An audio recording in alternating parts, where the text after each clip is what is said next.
Sober Boundaries is designed as a discussion and information sharing platform when it comes to enjoying and having success in sobriety.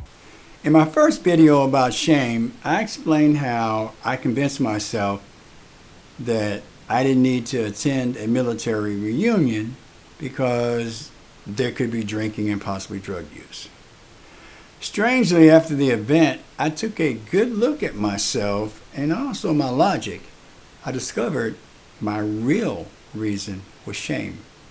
Over the years, we developed a toolbox of unhealthy coping excuses to ignore our feelings of shame. When we became a member of the substance abuse community, we discovered that to continue using sometimes required behavior that, after the fact, we were ashamed of. We must remember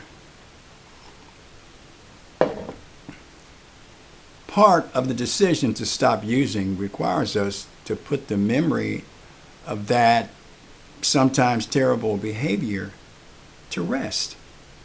The purpose of my first video on shame was to illustrate how even many years later, shame can maneuver us into decisions that can make us think staying clean and sober is not worth it. This, of course, is delusional thinking. When I made the decision to not go to the reunion, I was not being honest with myself. And when we're not honest with ourselves, we can believe that holding things in is okay.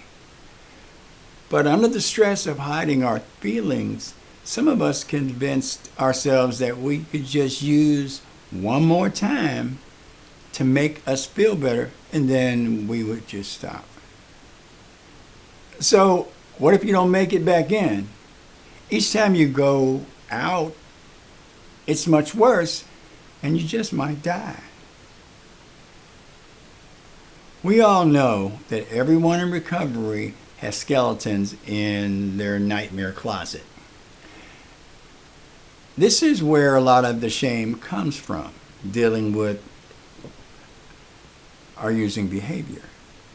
Okay? To deal with that, try this.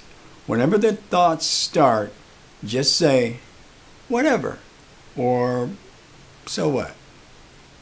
For example, thoughts of me being homeless for 8 years, when they come up, I say to myself, whatever, or so what? Let's just say thoughts of not being there for our children come up. We say to ourselves, whatever. These responses may seem cold and selfish, but as I say all the time, who can change the past? Also, think of this. Does allowing yourself to feel bad and depressed, does that help? No. You have to continue to tell yourself, I'm better, clean, and sober. Remember, in sobriety, you must have a positive attitude and also have acquaintances that are emotionally healthy. If not, get away from them. I don't do negative, and neither should you. Feelings of shame and low self-worth can generate anger, isolation, contempt, people-pleasing, and other negative temporary coping responses. These responses, however, do not confront the reasons of our hidden shame. Carefully looking at some of the root causes of shame and low self-esteem can help put us on the road to emotional health and a level of peace. I want you to think about this. A lot of our shame and low self-worth was there before we started using. This comes as a surprise to many of us. Look at our childhood. As strange as it may seem, we need to develop a realistic view that a lot of the hidden shame is not our fault. Think of the times as a child you felt terrible believing you had failed your parents and your family. At that time, you were incapable of understanding many of your parents' decisions and statements. This left us feeling rejected and inadequate, and that's the beginning of low self-esteem. These feelings are reinforced if you were not nurtured and or never felt the unconditional love that could have made you feel necessary and valued. Okay, right now, think of one of those moments. Let's just say you were blamed for something terrible that you did not do. Also, you were punished, and over the years, you were reminded of this false blame. Now, tell yourself you were not at fault. It is important to remind yourself of this whenever you feel ashamed and unworthy. Always remind yourself these feelings are not your fault. After a while, you will not feel uncomfortable thinking about this one terrible moment. Okay, start a journal and carefully write down all those times you felt unworthy as a child. Remember to remind yourself it was not your fault. To develop a healthy mindset, you must realize you cannot change what happened and you need to move on with your life. In that journal, be sure to include bad experiences with other adults that shamed you unnecessarily.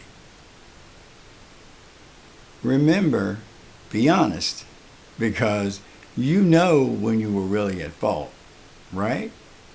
So be honest. Our goal is to heal some of the pain of the past, right? Now, learn to love yourself. We didn't learn to abuse alcohol or drugs overnight. So let's develop loving ourselves by taking it day by day.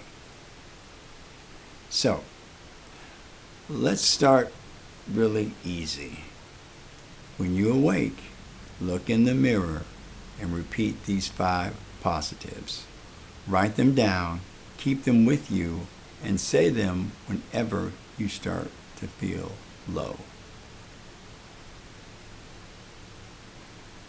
Number 1, I am strong. Number 2, I am in charge of my own self-worth. Number 3, I am capable of great things. Number 4, my strength is greater than my struggles. Number 5, I love myself for who I am and who I will become. One final note. Getting clean and sober takes the courage and strength that many, unfortunately, lack. This means your sobriety circle needs to be chosen with wisdom.